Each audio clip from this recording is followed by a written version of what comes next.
Amém. Vamos voltar ao texto aqui do livro de Jonas, mais uma vez, prosseguindo naquilo que o Senhor tem nos dado. O livro de Jonas, capítulo 1, diz: veio a palavra do Senhor a Jonas, versículo 1, filho de Amitai, dizendo: levanta-te, vai-te à grande cidade de Nínive e clama contra ela, porque sua malícia subiu à minha presença. Jonas, porém, levantou-se para fugir da presença de Jeová para Tarsis. Amado Deus, bendito e glorioso Pai, Senhor, nós clamamos aqui pela Tua infinita misericórdia para conosco. Vem falar o coração desses jovens aqui nesta manhã mais uma vez, Senhor. Atrai o coração deles, a atenção deles. Que a Tua palavra encontre aqui corações sedentos e necessitados da Tua voz. É o que eu peço a Ti em nome de Jesus, amém.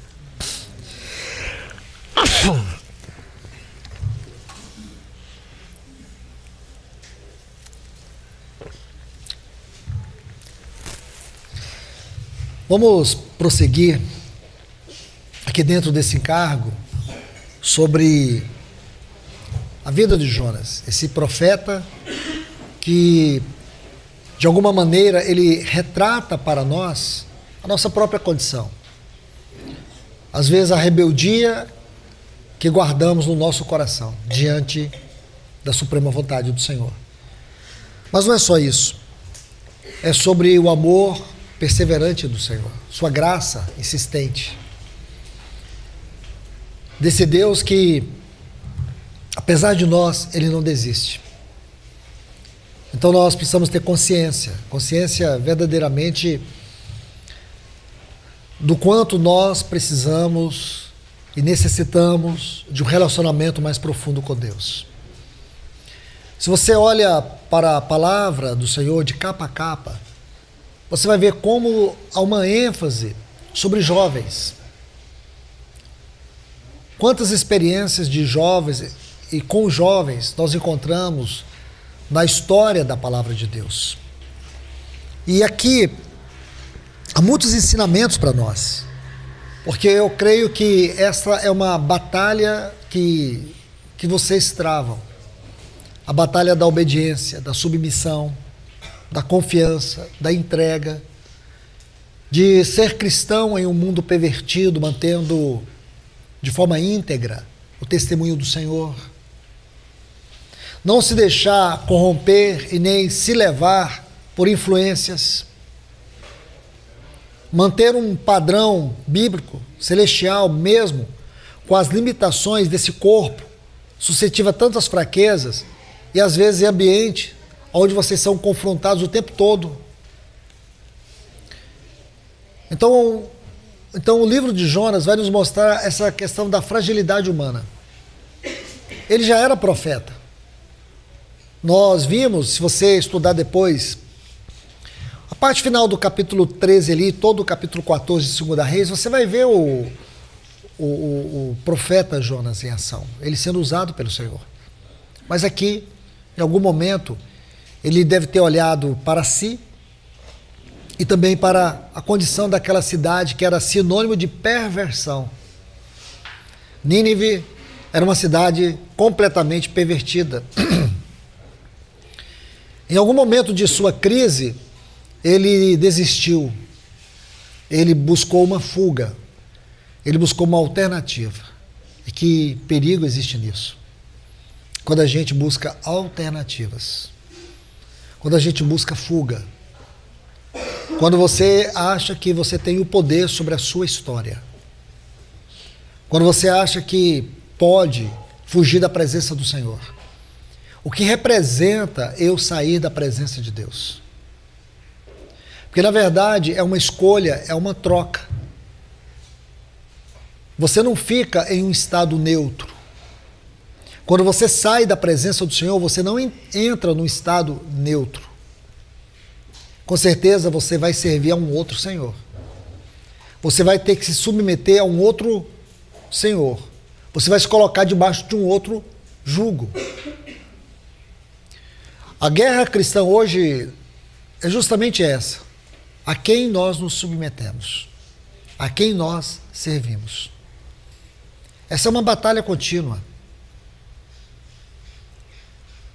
Nós sabemos que de nós e por nós, não encontramos nenhuma condição, não reunimos nenhuma condição que nos dê segurança de escolhermos nosso próprio caminho. Então, o livro de Jonas vai nos mostrar isso. A rebeldia do coração humano diante da vontade do Senhor. Você já se perguntou qual é a vontade de Deus?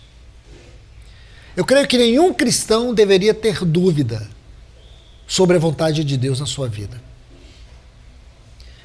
Porque geralmente quando nós perguntamos isso, ou fazemos essas perguntas, ou às vezes de forma introspeccionada, nós nos questionamos, fazemos esses questionamentos dentro de nós. A questão aqui é qual é a vontade de Deus, mas isso representa algo muito maior. Não é qual é a vontade de Deus para a minha vida.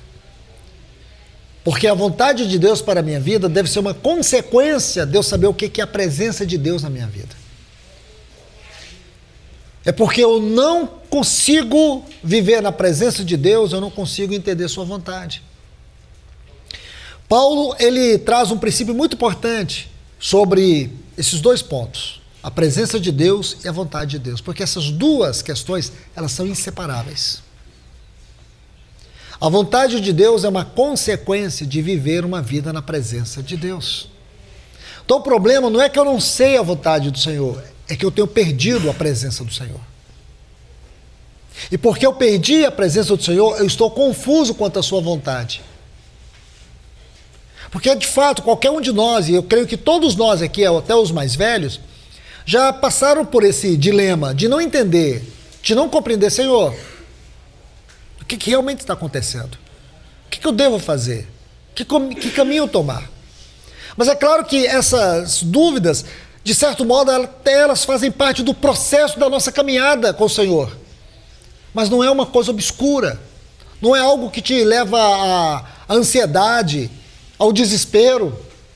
Muitas vezes é hora de aquietar, é hora de silenciar, é hora de se entregar, é hora de confiar.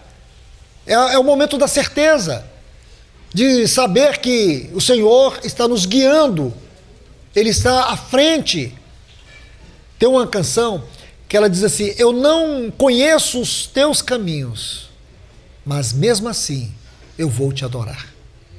Eu não sei o que vai ser o amanhã ali, mas não importa, eu tenho a tua presença aqui. Então, se eu tenho dúvida quanto à vontade de Deus, eu não posso ter dúvida quanto à presença de Deus. E esse é o ponto. Quando você estuda aquelas 42 estações da peregrinação do povo de Israel ali no deserto, que começa ali em Êxodo capítulo, por volta ali do capítulo 12, a seguir que ele sai ali de Ramsés, aí eles vão até Canaã, você vai ver que cada jornada é um ato surpreendente de Deus. Mas eles se moviam baseado no movimento de uma nuvem, que representa um movimento celestial. E que tudo isso é uma ilustração dos movimentos interiores da presença de Deus na nossa vida, porque aquela nuvem, se você ler Números capítulo 9, você vai ver que Deus colocou uma nuvem sobre eles ali no Sinai. Então eles tinham que andar de acordo com o movimento da nuvem. E você sabe, jovem, que um dos grandes problemas hoje da nossa geração é que nós temos nos desconectado da comunhão com Deus, da presença de Deus. Nós temos perdido essa presença. Nós temos perdido essa comunhão. Quando eu falo da presença de Deus, eu estou falando de comunhão com Deus. Eu estou falando de vida devocional. E se a gente for fazer um teste de avaliação da nossa vida devocional, talvez nós representemos diante de Deus um estado de vergonha. Porque se você olha as questões aqui no livro de Jonas, as questões aqui, elas não são questões topográficas. Descer não é uma questão topográfica. Fugir não é uma questão geográfica, é um estado espiritual. Vou repetir. No livro de Jonas, espaço é teologia. Então, fugir da presença de Deus, descer para as profundezas, isso não é topografia, isso não é geografia, isso é um estado espiritual. E aqui é um ponto que a gente precisa refletir. O nosso estado espiritual. Se estamos descendo, é um estado espiritual. Se temos perdido a presença de Deus, é um estado espiritual. E a avaliação é: como eu me relaciono com Deus? Como eu me relaciono com Deus, eu tenho alguns pontos que vão me ajudar a fazer essa avaliação de maneira honesta. Qual é o meu relacionamento de oração pessoal? Como eu tenho desenvolvido a disciplina da oração pessoal? Dados dão conta que grande parte do povo de Deus tem dificuldade de desenvolver uma disciplina de oração pessoal. Eu acho que não existe nada que seja mais trágico do que isso. De maneira pessoal, muitos cristãos não têm disciplina de oração pessoal. Poucos, e aí é um número até maior, têm disciplina de uma leitura da Bíblia. Quando eu estou falando disso, eu estou falando de disciplina, como você estuda matemática, química, física, não é uma disciplina escolar? Da mesma forma, a disciplina espiritual, a disciplina da oração, a disciplina da comunhão com a palavra, a disciplina congregacional, o prazer de estar na comunhão da igreja, nas reuniões da igreja. Estas disciplinas, elas constituem, não é o nosso relacionamento na oração, na palavra e nem com os irmãos. Em primeiro lugar, essas disciplinas falam do nosso relacionamento com Deus. Lembra? João capítulo 14, versículo 23. Se alguém me ama, guardará a minha palavra, e o Pai o amará. E viremos para ele e faremos nele morada. Parece simples esse texto, né? Mas não é. Por causa de uma palavrinha que ele tem aqui. Se alguém me ama, guardará. Essa palavra guardará, o texto dela no original significa colocar na mais alta estima. É como se você tivesse uma joia e você não pode colocar aquela pedra preciosa em qualquer lugar na sua casa. Então você vai colocá-la num lugar onde você possa esconder ela de todas as pessoas, porque aquilo representa muito para você. Esse é o sentido. É guardar em alta estima, ou é guardar de todos os olhares aquilo que representa o valor para você, que é seu. Se alguém me ama, aí está a prova. Onde está o nosso amor para com o Senhor? Está no relacionamento nosso com a sua palavra. Então, amar de boca é religiosidade. Eu cantar para o Senhor que eu amo não representa nada se a minha vida não é um cantar que o ama. Vocês entenderam? Eu dizer para o Senhor que eu o amo mais do que tudo, mas eu não tenho uma vida que demonstre o meu amor ao Senhor, então isso é hipocrisia. Eu gosto sempre de citar numa situação como essa uma frase de A.W. Tozer. Ele dizia assim: os cristãos geralmente não mentem, eles só cantam nas reuniões da igreja. O Tozer era muito radical, né? Convenhamos. Mas ele era um homem extremamente zeloso. Como dizia a sua esposa, né? Tozer amava nessa terra mais o púlpito do que qualquer outra coisa. Ele amava a palavra. Então, escute isso. A gente precisa ser prático. Nós precisamos desenvolver hábitos práticos. Eu chamo isso de disciplina espiritual. Porque a nossa geração está sendo uma geração completamente bombardeada de todos os lados. Quando a gente, como eu citei na primeira palavra, quando a gente olha ali para Efésios, no capítulo 6, o versículo 12, você vê como que o inimigo, ele tem suas armas contra nós. Como ele batalha, como ele luta. como ele nos pressiona. E se você entender isso, você vai olhar à sua volta e ver como realmente você lá na sua faculdade, lembre-se, como foi a sua semana na faculdade, o que você ouviu, o que você viu. Eu sinceramente, às vezes eu chego à conclusão que essa geração acabou, ela não tem mais futuro. Não tem mais futuro.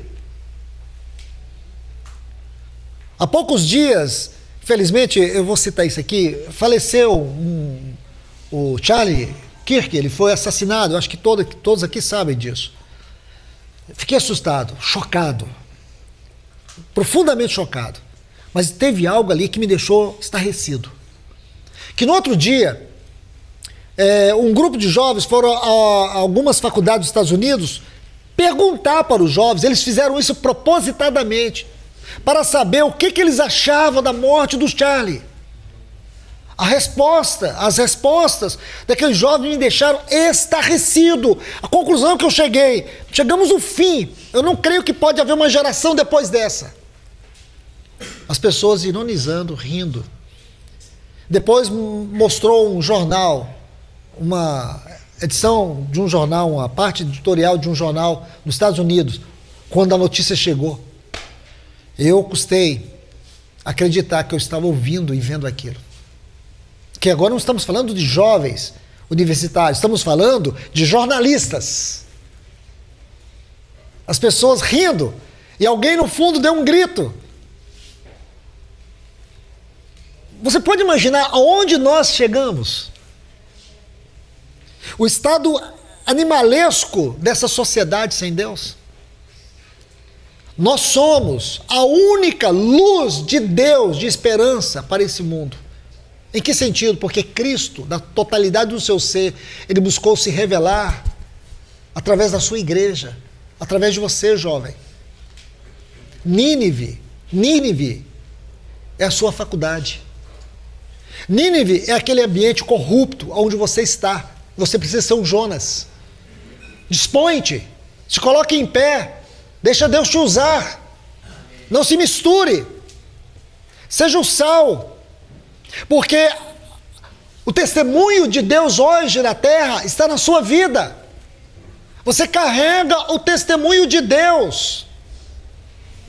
Você carrega a voz de Deus. Você olha para toda aquela universidade, você olha para aquela escola, você olha para todo aquele ambiente corrompido, você é o instrumento de Deus, você é a luz de Deus. Não seja trevas, seja luz. Não é ser diferente, é fazer a diferença. Você tem o que eles não têm. Os professores zombam, fazem chacota, zombam, falam mal de Deus, e você baixa a cabeça, fica triste sim. Mas não adianta ficar triste com tudo isso lá fora, você não ser um testemunho, não ser uma luz. Você não ter peso, porque uma oração sua, naquele exato momento, pode fazer algo sobrenatural. Quando a gente vai vendo a história de muitos homens de Deus, mulheres de Deus, eu não sei se vocês já leram a biografia de David Brainerd. Morreu aí, se eu não estou enganado, com 24 ou 27 anos. Thomas pode me corrigir. Um jovem, ele foi missionário entre os Apaches nos Estados Unidos. Ele escreveu um diário. Coisa linda. De quebrantamento, de entrega, de uma vida devocional. Alguém que não amou a sua própria vida. E esse é o grande problema. Quando eu olho para Jonas, sabe o que eu vejo em Jonas? Alguém que amou a sua própria vida. Vamos ler um texto aqui, por favor. Abra as suas Bíblias comigo aqui em Atos dos Apóstolos, capítulo 20.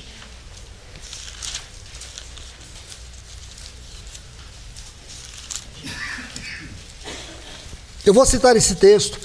Paulo diz em nada. Atos dos Apóstolos, capítulo 20, versículo 24. Ele diz assim: porém nada, eu tenho a minha vida preciosa para mim mesmo. Quero que você medite nisso. Está aí. Em nada eu tenho a minha vida preciosa para mim mesmo. Contanto que eu complete a carreira e o ministério que eu recebi do Senhor. Vamos devagar com esse texto.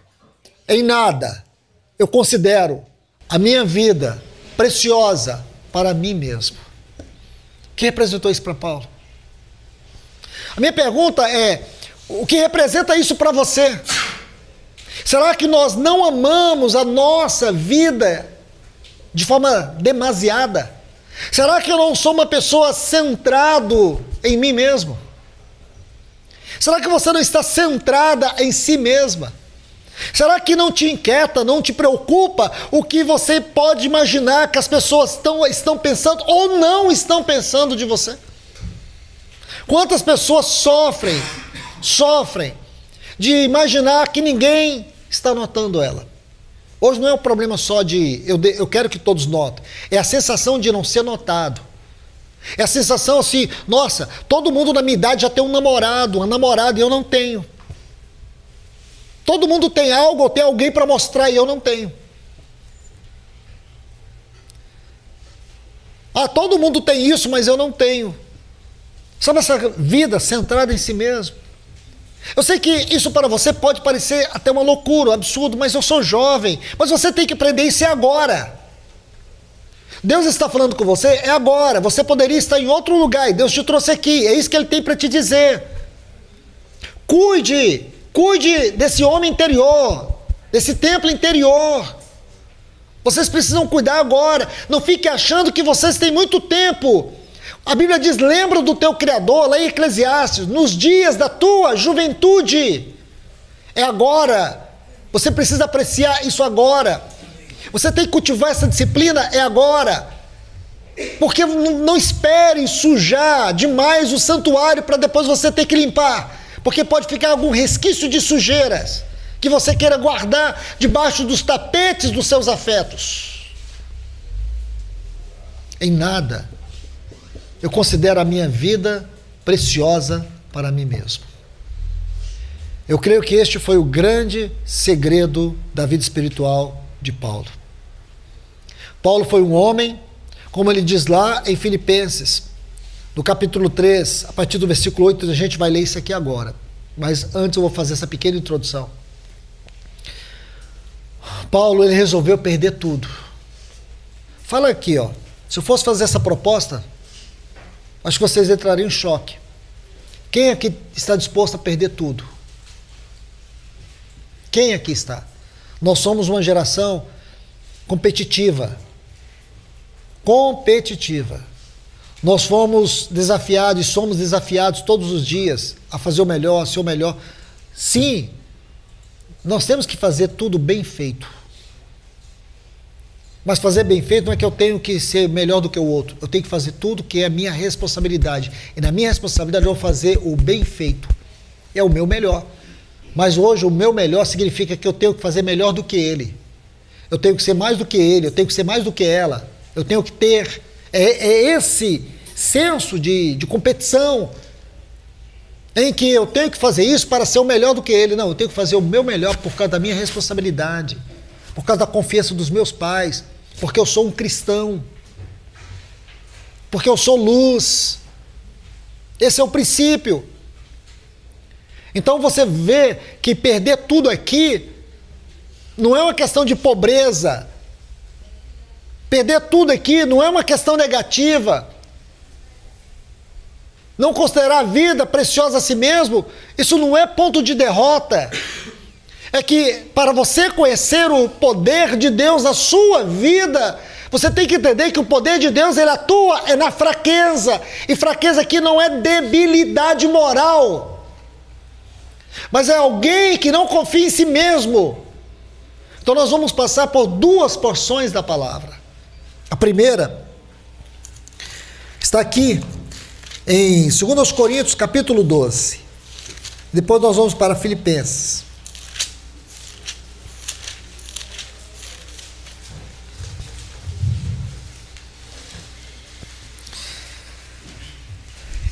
Então Paulo diz, olha, é necessário que me glorie, ainda que não convém. Mas eu passarei a falar sobre as visões e as revelações do Senhor.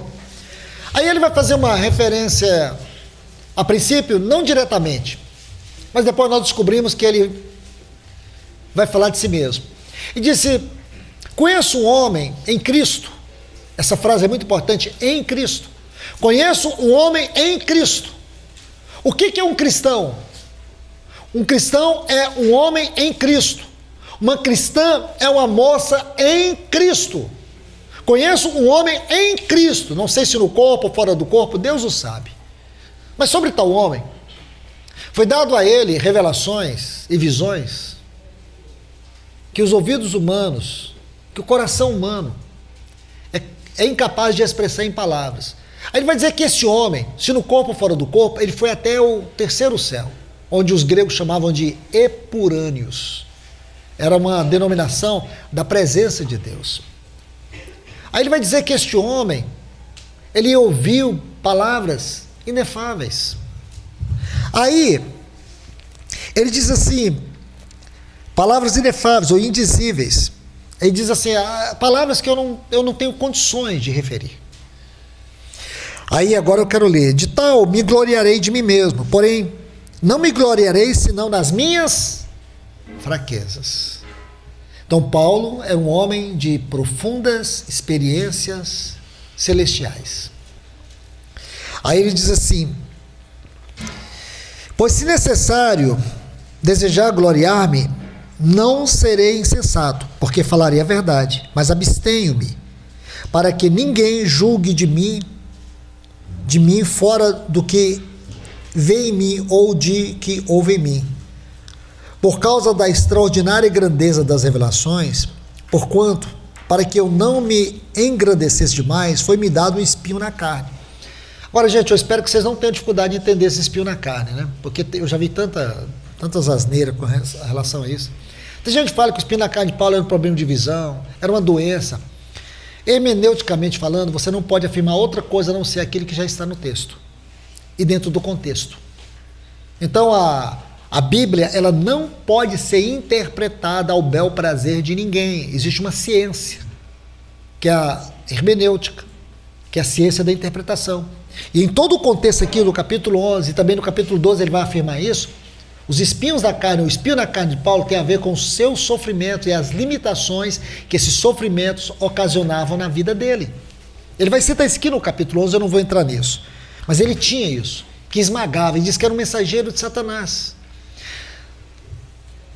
Tem uma versão que ela foi produzida por Eugene Peterson, chamada A Mensagem. Ele chama esse espinho na carne de um dom. Um dom. Um dom de um obstáculo. Ele coloca isso. O dom de um obstáculo. Deus deu a ele um dom de um obstáculo. Aí ele diz que esse espinho era como um mensageiro de Satanás. Quer dizer, havia uma mensagem nos sofrimentos. Se é mensageiro, é porque tinha uma mensagem. Então, era um espinho que tinha uma mensagem. E qual era a mensagem que esse espinho passava para ele? É que ele era fraco. É que ele não era forte. Se por um lado, e o cristão ele é paradoxal. Em que sentido nós somos paradoxais? Por um lado você vê um homem que ele chega até o terceiro céu em termos de comunhão, de revelações, mas por outro lado é um homem esmagado por prisões, perseguições, sofrimentos, apedrejamentos, fustigado com vara, picado por cobra, várias vezes passou na voragem da noite, sofrimentos, frio, nudez, fome, tudo isso ele passou sendo um homem que tinha a presença de Deus diante dele. Você vê, esse era o espinho dele. Aí ele diz assim que ele orou 3 vezes, implorei ao Senhor que o espinho se apartasse de mim. Então imagine, tem oração que eu faço, irmãos, desde que eu era criança.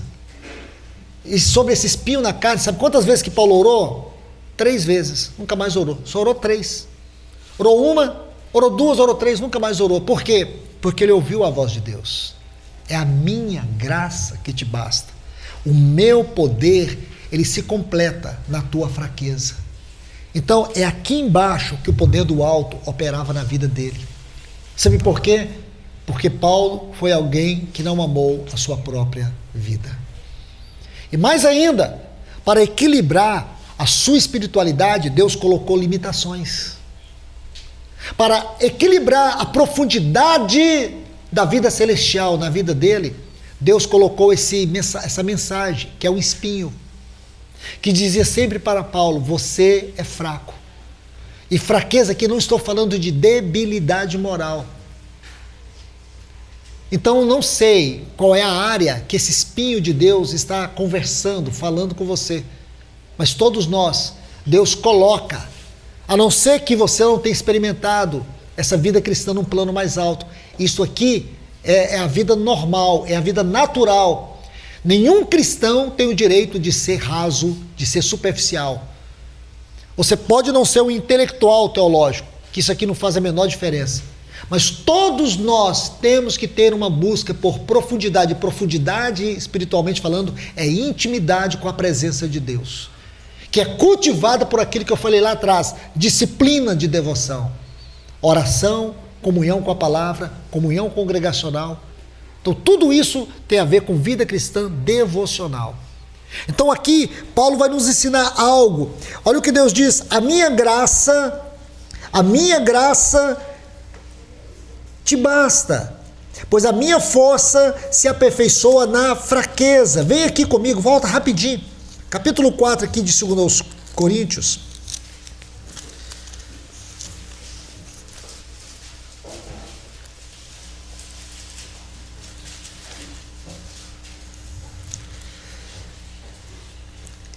Olha o que diz os versículos 10 e 11. Nós fomos estultos por amor de Cristo, mas vós sábios em Cristo. Nós fracos, mas vós fortes. Vós honrados, nós desprezados. Até esta hora padecemos fome, sede e nudez. Somos esbofeteados e não temos morada certa. Está vendo o espinho na carne de Paulo? Esse é o espinho. Essa era a sua vida. Mas ele vai dizer mais abaixo aqui: portanto, de boa vontade. Sabe o que significa essa frase, boa vontade? Ela é linda no texto grego da composição do texto. Muitíssimamente alegre.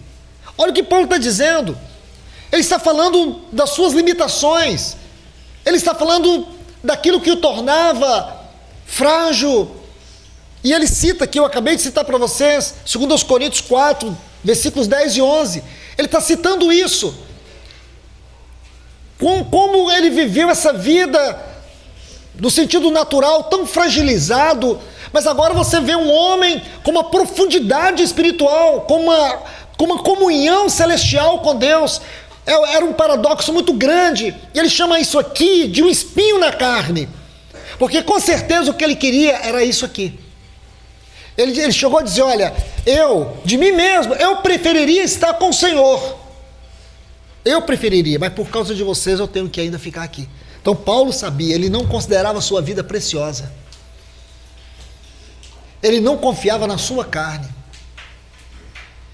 Aí, olha o que ele diz: muitíssimamente alegre, me gloriarei nas minhas fraquezas, para que a força de Cristo repouse sobre mim. Agora veja o versículo 10. Por isso, folgo em fraquezas, afrontas, em necessidades, em perseguições, em angústias por amor de Cristo. Então, as suas fraquezas, afrontas, necessidades, perseguições e angústias descrevem a natureza do espinho na carne. Fora disso, é achismo. Você diz: mas irmão, teve um irmão que é PhD em teologia, ele diz que o espinho na carne de Paulo é isso. Ele pode ser PhD em que ele quiser, que a palavra de Deus é a palavra de Deus, ela não se enquadra no que eu quero, ela se enquadra naquilo que ela diz. Então aqui está a natureza desse espinho na carne. E o que isso vai nos mostrar? Ele diz: por amor de Cristo. Então veja bem, por amor de Cristo, é por causa do seu amor a Cristo, ele suportava esse espinho. É por amor de Cristo que Paulo não amou a si mesmo. Ele não considerou sua vida preciosa para si mesmo. Vamos avançar um pouco mais. Filipenses. O capítulo 3, olha o versículo 8.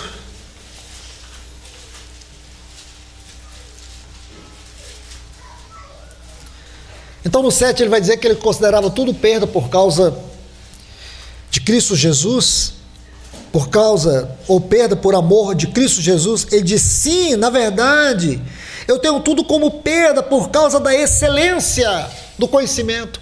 O que é isso? Conhecimento mais excelente, conhecimento mais elevado.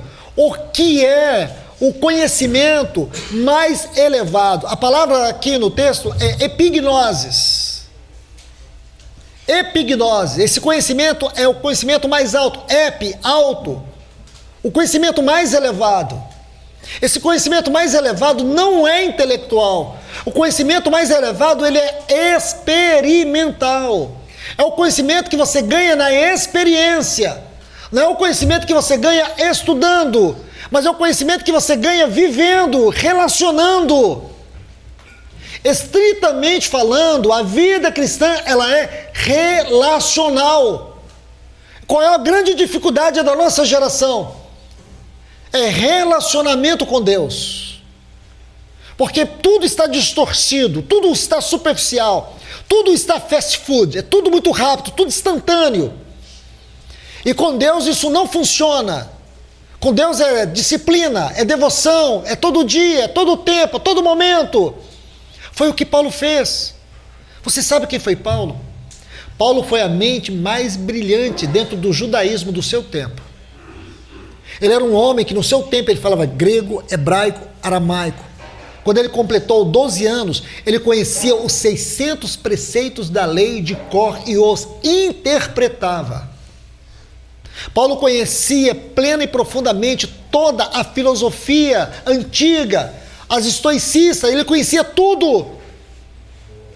Paulo não tinha nenhuma dificuldade acadêmica ou mesmo intelectual. No judaísmo, ele era um dos nobres. Ele estudou aos pés de Gamaliel e era o seu discípulo mais proeminente. Paulo era uma vitrine. Paulo era um homem que ele inspirava. Paulo era um homem admirável.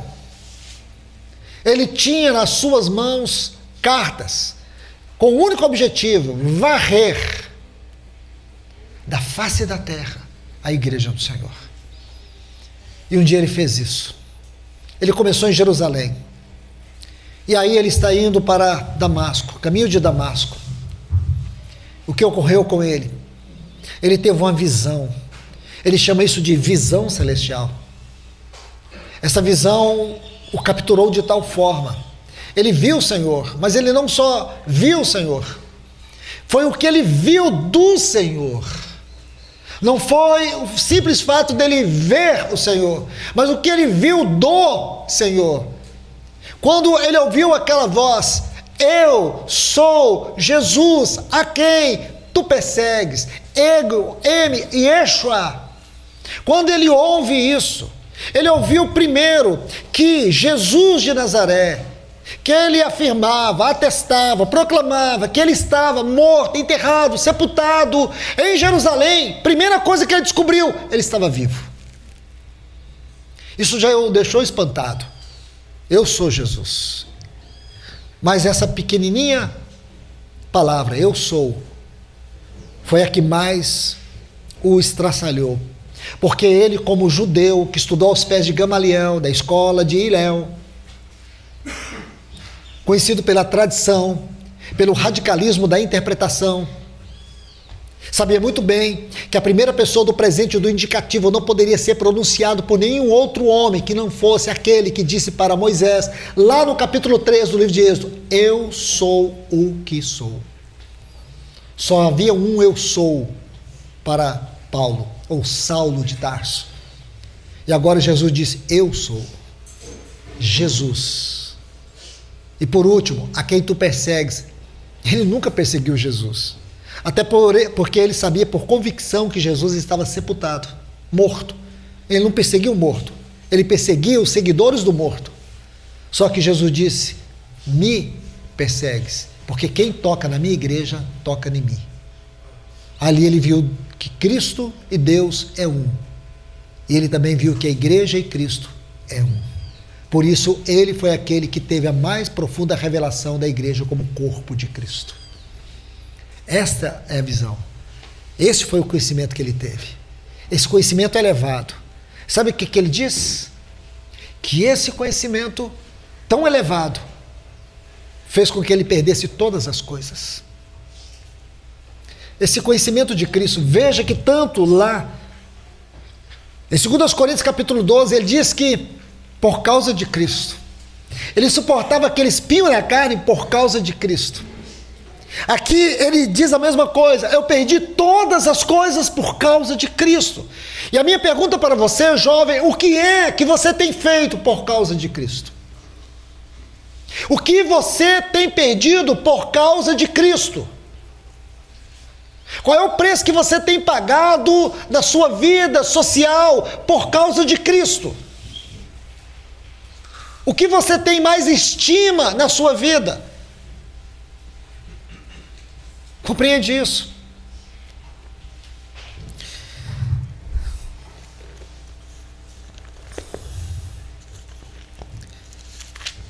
Eu quero mostrar um texto para você.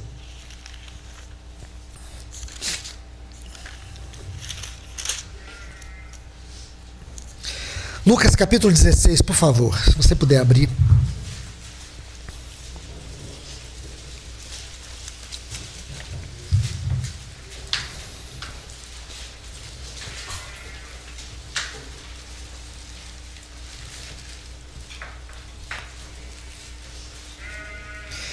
Olha o que diz o versículo 15. Disse Jesus: vós sois os que vos justificais diante dos homens, mas Deus conhece o vosso coração. Agora observe essa frase, sublinha na sua Bíblia: pois aquilo que é levado entre os homens é abominação diante de Deus. Aquilo que os homens julgam como importante, talvez é isso que está na sua Bíblia, para Deus é abominação. Aquilo que os homens dão tanto valor, para Deus não vale nada. O que você tem dado valor? Veja, Mateus 4,8 diz que o diabo levou Jesus para um monte alto e mostrou todos os reinos do mundo e a glória deles, e disse: tudo isso te darei, se prostrado me adorares. O que Jesus disse? Somente a Deus adorarás. Tudo isso é o que o diabo dava valor, era o reino dele. Aquilo que o homem considera elevado, para Deus é abominação. Você consegue entender isso? Em nada eu tenho a minha vida preciosa para mim mesmo. O que move os nossos afetos? Olha o que Paulo vai dizer. Voltemos aqui para Filipenses capítulo 3. Ele vai dizer na sequência, ele diz: sim, na verdade, tudo eu tenho como perda pela excelência do conhecimento de Cristo Jesus, meu Senhor, por amor do qual perdi todas as coisas. Ele diz: e as considero como refúgio. Eu considero isso o lixo do lixo. Nada era importante para Paulo. Eu considero isso o lixo do lixo. Eu considero como refúgio. Para quê? Porque não adiantava para Paulo ter a sublimidade do conhecimento de Cristo. Para Paulo, a sublimidade do conhecimento de Cristo deveria levar ele a ganhar a Cristo. Ganhar a Cristo. Ganhar Cristo deve ser a nossa devoção. Ganhar Cristo deve ser a nossa obsessão, a nossa busca de todos os dias. Deve ser a nossa inspiração. Ganhar. Eu não me conformo de viver numa das gerações, biblicamente, espiritualmente falando, mais pobre. Eu não me conformo com isso. Porque o cristão, ele tem por direito o dever de ser profundo na intimidade, no relacionamento com Deus e também com a sua palavra. E nós não podemos nos gloriar em sermos analfabetos espirituais. Porque isso só pode gerar uma avalanche de pessoas religiosas e espiritualistas. Por isso que hoje você vê a fé cristã tão mercantilizada. Pessoas falando em nome de Deus, eu sou profeta, eu sou isso, Deus me falou, quando Deus não disse nada. Porque duas coisas devem caminhar juntas e refletir na nossa vida: a revelação da palavra, a comunhão com a palavra e a intimidade com Deus. E aí Paulo vai dizer, para ganhar a Cristo. Mas há uma outra coisa, que já é o reflexo disso. Então, a excelência do conhecimento, ela vai me levar a ganhar a Cristo. E a excelência do ganhar a Cristo é ser achado nele. Está vendo aí a sequência? Ele diz, e ser achado nele. Não tendo como minha justiça que vem da lei, mas aquela que vem pela fé em Cristo. E diz, para o conhecer. Que lindo! Essa porção aqui, que preciosidade é essa porção aqui. Amados irmãos jovens, escute isso. Você tem considerado a sua vida preciosa para si mesmo? Foi o que Jonas fez. Por que Jonas preferiu fugir da presença de Deus? Não importava os ninivitas, importava ele. Aquele encargo não era uma responsabilidade espiritual, sim, mas por que ele fugiu? O que ele tinha em vista? Será que você não está buscando conforto demais? Será que o objetivo da sua vida não é o sucesso, não é o conforto? Não é o seu valor próprio? Você sabe qual é a maior tragédia da vida? A maior tragédia da vida não é a morte.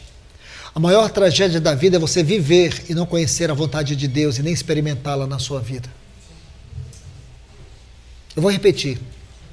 A maior tragédia da vida não é a morte. É você viver e não conhecer a vontade de Deus para a sua vida. Se você parar na porta de um cemitério, todo dia vai ter ali, caixões com pessoas de todas as idades. Todas as idades. Então nós precisamos refletir. Por que eu estou aqui? Qual é o sentido da minha vida? Nós não somos fruto do acaso. Lembra o que Deus diz para Jeremias? Jeremias capítulo 1, versículo 5. Essa é uma das maiores declarações de Deus sobre nós. Antes que você nascesse, eu te conheci. Eu te conheci. Eu te chamei. Eu te escolhi. E eu te dei como profeta às nações. E todos vocês estão pensando aqui que vocês são frutos do amor dos vossos pais. Lamentabilismo, engano. Vocês são frutos de uma soberana vontade. Vocês são frutos de um plano eterno. Sabe o que é o inferno? O inferno é o arrependimento tarde demais. Porque as pessoas que entram no inferno, elas devem pensar o tempo todo que aquele não era o plano de Deus para a vida delas. Não era. Não era o plano. Não era o propósito. O propósito de Deus nunca foi o inferno. O supremo e eterno propósito de Deus é Cristo. Tudo se resume nele. Deus nos deu Cristo. Por isso que Paulo diz, por causa dele é que eu perdi todas as coisas e as tenho como refúgio para ser achado em Cristo, ou para ganhar a Cristo e ser achado nele. Sabe o que significa essa última frase? Nossa verdadeira identidade espiritual. Será que você pode dizer para si mesmo, eu sou uma pessoa que me encontro em Cristo? Será que eu sou visto como alguém achado em Cristo, que se identifica com Cristo? Será que eu tenho expressado isso? Então aqui está a história do Jonas. Alguém que amou a sua própria vida. Alguém que preferiu fugir do que viver a vontade de Deus. Por mais que aquilo pudesse trazer risco. Por mais que aquilo fosse humanamente impossível. Por mais que aquilo tirasse ele do seu conforto. que você está com medo de perder? O que realmente você teme perder? A única coisa que nós deveríamos temer é perder Cristo. A única coisa que nós deveríamos lutar e recusar sempre quando formos assediados é perder Cristo. Porque um dia Salomão chegou e disse: é vaidade. E se nós trouxéssemos Salomão para os nossos dias, poderíamos dizer o homem que obteve sucesso, o homem mais rico, o homem que, segundo a Forbes, está ocupando o primeiro lugar em grandeza, admiração, sabedoria, dinheiro. Mas ele vai dizer assim: é tudo vaidade. Tudo vaidade. Lembra do teu Criador na tua juventude. A hora é agora. O momento é esse. Não considere a sua vida preciosa para si mesmo. Não fuja do seu chamamento, não fuja da sua vocação. Procure compreender qual é a vontade de Deus para a sua vida. Lembra quando eu disse que Paulo, ele estabelece um princípio para isso em Romanos 12? Quando ele diz: rogo-vos, pois, irmãos, que apresenteis os vossos corpos. Você precisa, moça, rapaz, isso é lei, isso é Bíblia, isso é princípio fundamental. Apresente o seu corpo para Deus como um culto. Ele usa a palavra sacrifício, como um santuário. Apresente o seu corpo como um santuário. Faça do seu corpo um culto devocional. Aí ele vai dizer: se você fizer isso, olha a sequência do texto. Não entreis na forma, no modelo, na medida desse mundo. Mas ele usa uma palavra muito importante: transformai-vos. Nós temos que ter uma transformação, porque se nós não experimentarmos essa transformação, nossa vida jamais vai ser um culto. E aí entramos na contradição do que Paulo está ensinando em Atos 20 e 24. Nós vamos amar a nossa vida, vamos tornar a nossa vida preciosa para nós mesmos. Sabe por que você está em conflito na sua casa? Sabe por que você está em conflito com seus pais? Sabe por que você está querendo viver o seu caminho? É porque você está amando demais a sua vida. O que representa na sequência dos textos que nós vemos amar a nossa própria vida? Primeiro, é perder essa comunhão celestial que nós vemos na vida de Paulo lá em 2 Coríntios capítulo 12, um homem em Cristo. Amar a sua vida significa que você nunca será uma mulher em Cristo. Você nunca será um homem em Cristo. Você será um homem em crise. Você será uma mulher em crise. Sabe o que é um homem em Cristo, uma mulher em Cristo? É uma mulher e um homem que vai sofrer, vai ser esmagado, mas não é com espinho na carne, é com o ferrão de Satanás. Porque não tem propósito. Entende? Paulo sofria porque tinha propósito. Os sofrimentos de Paulo tinham causa. Qual é a causa do sofrimento do cristão? É o ego. O nosso ego que não converte, então nós sofremos. Então quando Deus usa os sofrimentos para tratar com o nosso ego, Ele quer nos tornar pessoas quebrantadas. Mas nós também podemos sofrer, não só pelo nosso ego, pela nossa carne, sofremos também. Por causa da nossa carne, Deus quer nos levar ao arrependimento. Mas acima de tudo, sofremos por causa de Cristo. E quando sofremos por causa de Cristo, Ele quer nos levar ao amadurecimento, ao crescimento, a uma vida cristã mais alta. Agora, isso é para o cristão. Agora, por que o ímpio sofre? O ímpio sofre as consequências do seu próprio mal. Deus não quer que nós sofremos, que você sofra pelas consequências da sua escolha. Deus quer que você sofra por causa de Cristo. Então esse sofrimento será um espinho, será um mensageiro. Mesmo sendo algo negativo, Deus vai transformar isso em glória na sua vida. A minha graça te basta. Aí Paulo diz: eu muitissimamente alegre. Lembra a frase? De boa vontade. Muitissimamente me alegro. Agora, por causa desse mensageiro que fica me esbofeteando. Sabe por quê? Quanto mais Deus vai me quebrantando por causa desse mensageiro, mais do poder dele eu vou desfrutando na minha vida. Aí ele diz assim agora: eu tenho conhecido ele, a excelência do seu conhecimento, eu perco todas as coisas, eu ganho a Cristo, eu sou achado em Cristo. Esse é o resultado desse trabalho do caminho da cruz aqui de 2 Coríntios capítulo 11. O que você quer para a sua vida? O que você quer? Que sofrimento você está escolhendo viver? O sofrimento daquela mulher que eu contei há pouco? Você vai ter que chorar amargamente pelas consequências das decisões erradas, dos caminhos errados, das escolhas erradas. Você pode imaginar a angústia do Jonas lá no porão mais fundo, no ventre daquela baleia. Ele clama ao Senhor em desespero. O texto no hebraico que trata da oração de Jonas, lá no fundo do mar, revela angústia, desespero. Ou você acha que ele estava andando ali como se estivesse no submarino? Não.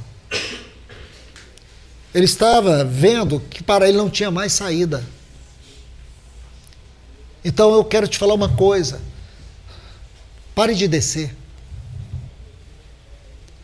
Jonas foi descendo, descendo, descendo. Pare de descer. Pare de descer. Não brinque com a misericórdia de Deus na sua vida. Não brinque com a graça de Deus.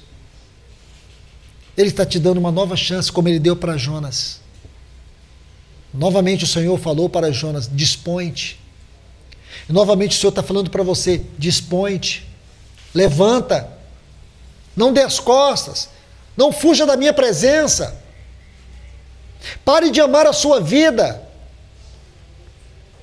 pare, não considere a sua vida preciosa para si mesmo, considere a minha vida. Foi o que Paulo fez. Paulo não considerou a sua vida preciosa, ele considerou a vida de Cristo como preciosa para ele mesmo. Ele diz: eu sofro por amor a Cristo. Eu perdi todas as coisas por amor a Cristo. Eu creio que essas verdades são perscrutadoras. Elas nos investigam, nos interrogam. Elas vão mexendo com aquelas áreas, com aqueles ídolos, aquelas áreas que a gente mantém trancafiadas, aqueles ídolos guardados da nossa carne, que criam distorções, destroem valores, criam rebeldias, rebeliões, como foi a de Jonas. A sua rebelião produziu o que na vida dele? Produziu um homem que foi descendo, descendo, descendo até o estágio mais profundo. É isso que o inimigo quer para você. Ele quer que você desça ao estágio mais profundo. Então não desça. Clame por misericórdia hoje. Diga para o Senhor: Senhor, me tira desse porão aonde eu estou, cheio de mentiras, de engano, de imoralidade, de perversidades, de coisas que o inimigo tem entulhado na minha mente, de sentimentos suicidas, de rebelião contra meus pais, de desprezo à tua voz e à tua presença. Restaura a minha vida, me traz de volta, Senhor, para que eu possa te amar e não me amar mais do que tudo, mas amar o Senhor mais do que tudo. O maior valor que você pode dar à sua vida é amar a Cristo mais do que tudo. Esse é o maior valor que você pode dar a si mesmo, porque só assim você vai ser achado nele. Tem identidade maior do que essa para um homem ser achado em Cristo, ganhar a Cristo. Tem posse maior do que essa, tem identidade maior do que essa, que nós acabamos de ver aqui em Filipenses 3. Tem. Você vai ter com que se vergonhar numa faculdade, no meio de colegas, de ambientes sujos, imundos. Você tem alguma coisa que se vergonhar? Você vai ter que provar alguma coisa para alguém sobre seus valores? O único valor o qual você deve representar é o valor daquilo que é Cristo na sua vida. Esse valor tem que ser uma expressão. E é isso que o Senhor está falando a você. É isso que Ele quer ganhar na sua vida. Esse é o caminho que Deus quer ter dentro de você. Então sai desse porão. Mas você não vai sair por você mesmo. Só o Senhor pode te ajudar. Só Ele pode te arrancar daí. Amém? Senhor, nós queremos aqui entregar esse tempo em Tuas mãos. Nós queremos aqui, Senhor, te entregar esses jovens que estão debaixo da Tua voz e da Tua palavra. Só o Senhor, com a Tua santa habilidade, poderá fazer com que essa palavra seja vida em cada um desses corações.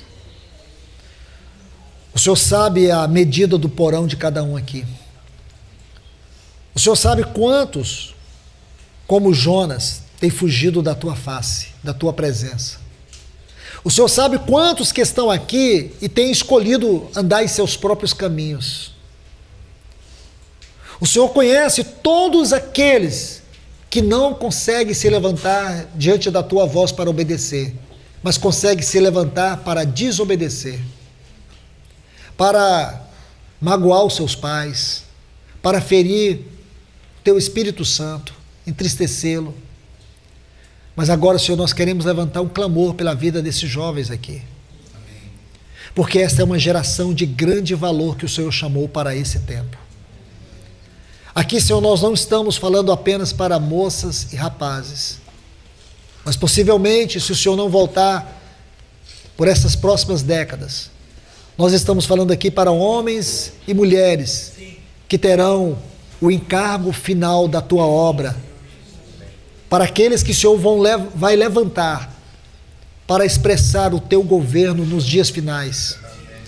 Possivelmente nós estamos aqui orando para aqueles que farão parte da última geração, aquela que vai passar a linha de chegada, aonde estaremos como uma grande de testemunhas, como está ali em Hebreus capítulo 11 e capítulo 12, olhando para eles, vendo eles concluir essa grande missão que o Senhor começou lá atrás com os patriarcas. Então aqui está, Senhor, este grupo de jovens, e nós clamamos pela vida deles. Alguns aqui talvez estejam no poço mais profundo, como Jonas entrou. Vá com a Tua mão de misericórdia, arranca eles dali, Senhor. Quebranta os seus corações, quebranta, Senhor, essa mente dura, rebelde, faz a Tua obra. Aqueles, Senhor, que estão aqui vivendo transtornos de ansiedade, de angústias, e até mesmo de depressão, Senhor, ajude-os, para que eles possam encontrar o Senhor de uma forma muito especial nesta manhã. Que o Senhor possa trazer cura aos seus corações, que o Senhor possa arrancar toda esta ansiedade, que o Senhor possa tirar eles desse poço de ansiedade, de tristeza, de frustração, de decepção. Mostre para eles, ó Deus, o caminho mais excelente do chamado que o Senhor tem para a vida de cada um aqui. Nós rogamos pela vida desses jovens, em nome de Jesus. Cumpra a Tua vontade em suas vidas. Nós te pedimos em nome de Jesus. Amém.